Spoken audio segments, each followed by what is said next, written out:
Good evening and welcome back to Sports Talk ATL. I am Chase Earl, joined by Alex Lord, and Mark Zinno is back with us. Mark, I absolutely love when you come on the show. You want to know why? Outside the fact that I like you. Because your listeners hate me? No. They love you. I tell you, they love you.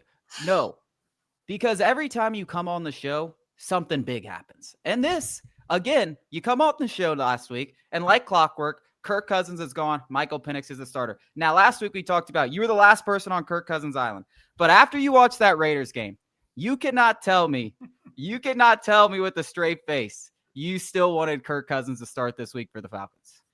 Well, wanted and what was best for the team are two different things. And look, you almost never see a quarterback change not due to injury in the middle of a playoff race. Like, this is relatively unheard of, right? And the reality is that this came from the top, right? I mean, I agree. The coach and the GM have to meet with the owner after every single game. Well, I don't know if the GM meets with anyone. Where was he after this decision? Again, my biggest thing, and I tweeted this out, is that, like, you shouldn't celebrate your lifeboat working when your $180 million Titanic cruise liner is sinking right in front of you. Like, this is not a celebratory moment. I understand fans like, thankfully, we're gonna get a change. But again, it goes back to the assumption, one, that Penix is going to be better, two, that this is all going to work out, and three, that, like, all of a sudden you're going to make the playoffs now. Like, none of those things are a given here. So, and oh, by the way, people are like, no, that's the reason we have a lifeboat. You should be celebrating a lifeboat. I'm like, the lifeboat doesn't get you across the ocean. The cruise liner does. The lifeboat is just supposed to get you, to keep you alive until a bigger ship comes along. So, and maybe Michael Penix is the guy, and we're going to find this out here in short time. But, I also believe that if the schedule was different and they were on the road against the Commanders this game and home against the Giants the following, I still think Kirk Cousins is starting. I think a lot of it has to do with the fact that it's the Giants, and it's a home game, so it's easier for them, and the fans will be behind him 100%. And not only that, with everything that's on the line here, like, the room for error is very, very small. Again, I don't know that we're going to see anything different. However, I would add that if the Falcons lose this week, you have nobody to blame but Brian Daboll and Drew Lock, because the Giants, as a Giants fan, should not be trying to win anything right now. So I don't want the Giants to win. Tim Boyle not starting? Whoever it is, doesn't matter. They shouldn't be trying to win a football game. Drew Lock is a hell of a lot better than Tim Boyle. I'm with you on the fact that nobody should be. You should be celebrating the fact that, hey, for the first time since Matt Ryan came, you have an opportunity that potentially you have the guy and you get to see that guy. That aspect undoubtedly is exciting. There's nothing to be excited about the Falcons process because, one, they went out there and they played the safe road. And we've talked about this a million times, whether you're on the show or whether it's just us. Like, the safe road actually prohibits you from trying to become actively great. You may be average with one of these guys, but it's going to be hard to be great with both of these guys. So the first guy, your first option, Kirk Cousins, after just 14 games, flames out. He's gone, kaput. So now you're down to one option, like, very, very fast. And Michael Penix better be very, very good, or you're like, this is one of the worst mismanaged mistakes. Like, it's already super bad with Kirk Cousins being bad, but it has the potential to get exponentially worse if Michael Penix goes out there and lays an egg, especially against the Giants. Well,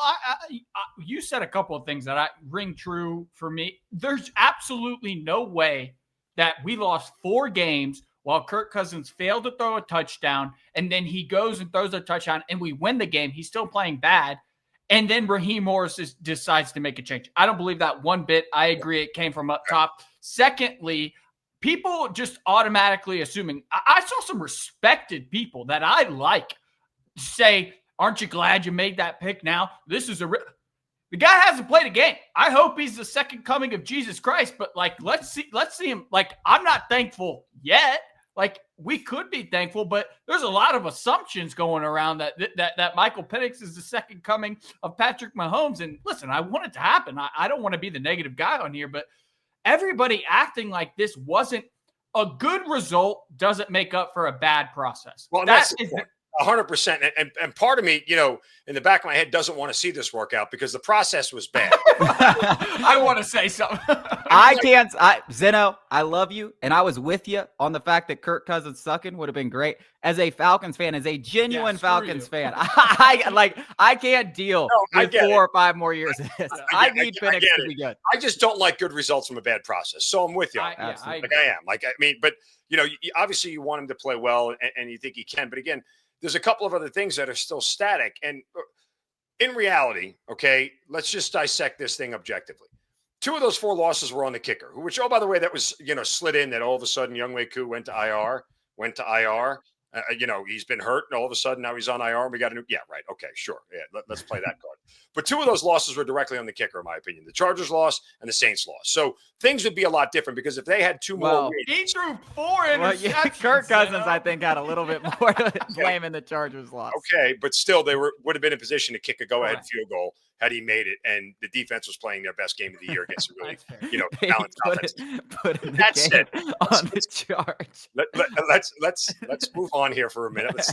Let's speaking of ships, let's stay on course. But I mean, does Zach Robinson, who did not really call great games for Kirk, does all of a sudden do great games start being called for Michael Penix, or is this just Michael Penix because he's mobile, can keep drives alive with his legs, and things are going to look better, even though again the process isn't going to change? Does the offense change? What do they do? How does this look? I don't know the answer to that. We'll find out on Sunday. But in reality, the fact of the matter is that as much as Kirk, and I can't defend him, I can't defend the interceptions, I can't defend some of the throws, but we talked about this. Some of this stuff is on Raheem Morris as the head coach and Zach Robinson as the OC.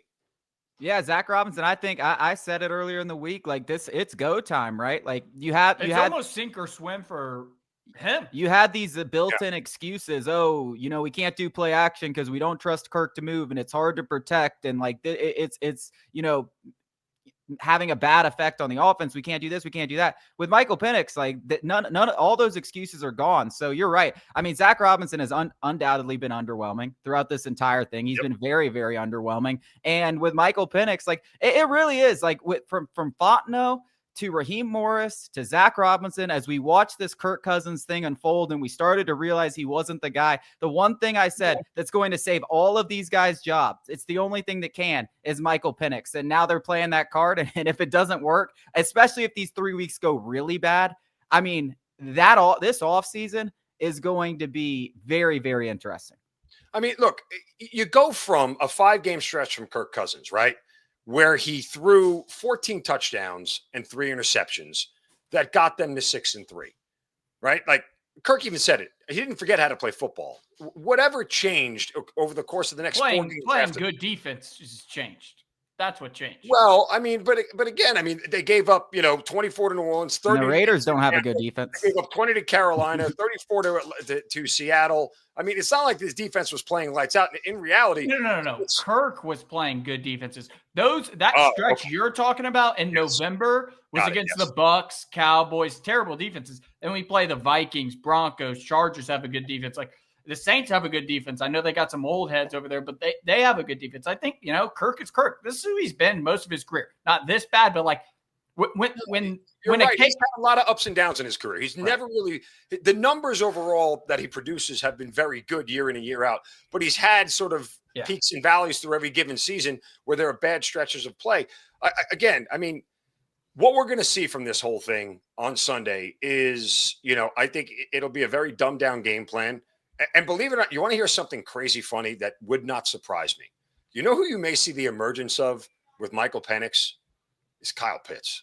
Watch this whole thing weirdly unfold that Pitts quickly becomes his favorite target. Well, Pitts I mean, it'd be nice. I said, with Kirk Cousins, this was Pitt's last chance, but with Michael Penix, it really is his last chance. Not really. The 5th-year option's guaranteed. No. Like he's going to get his opportunity. Like, he's going to be on the team next year unless the Falcons find a trade partner that works for him. And I don't think there's going to be much out there given his contract, 5th-year option, and what he's provided so far. Maybe someone bets on the upside, but I've called Kyle Pitts a bust. And even if you don't think he's the bust of all busts, like look at the guys drafted behind him. I mean, it was an absolutely terrible pick, and there's no way to justify that looking back on it when Jamar Chase was sitting right there. And we went to LSU. Like I could have told you, it doesn't take an NFL scout to realize Jamar Chase, after Justin Jefferson's rookie year, and Jamar Chase was the number one as a sophomore, was going to be an elite wide receiver. Like, why are we overthinking this if we want a pass catcher? Well, but of course, this is what the funny we do. part is they drafted the guy who couldn't cover him in the in AJ Terrell. And, yeah. the But then that's the other thing. AJ Terrell has a good rookie year. Like, you'd think that would be like alarm bells in my head. Like, oh, AJ Terrell's pretty good. This guy couldn't cover him to the tune of 227 yards. Yes, that's the exact number in the national championship. Well, that's pretty good. It's even simpler than that. Justin Jefferson was the best rookie wide receiver this league has ever seen, and he was undoubtedly the number 2 at LSU. And Jamar Chase was 2 years younger. Yeah. I mean, look, it's not simple. The point simply is this, and it brings us back to the whole signing of Kirk Cousins and the entire tenure of Terry Fontenot. Again, somebody tweeted me, not many $180 million mistakes people get to keep their job, and especially without a playoff appearance. Yeah. Right. And you guys brought up the last time we talked, like, if they miss the playoffs here, it's now what, 4 years or 5 with Fontenot? 4 years where they haven't made the postseason. And again, I'm not trying to, I don't have any ill will against Terry Fontenot. But the results speak for themselves. You only hit on 2 draft picks, which is Bijan and Drake, right? The signings that you've had have been less than, the Jesse Bates signing, yes, you have to give him a check mark and a positive for that. Yeah. That's worked out. Darnell Mooney was good, but it all gets negated by Kirk Cousins. I'm sorry, I don't care. Like all the signings get negated. It's been more bad than good, and we don't even have to talk about the big macro picture and what's going to happen next. Just focus on the next 3 games, because ultimately the results are going to bear out what the offseason will look like. The hardest part is now is you're not going back to Kirk Cousins over the course of the next 3 games. Michael Penix is riding this thing out. Hang on.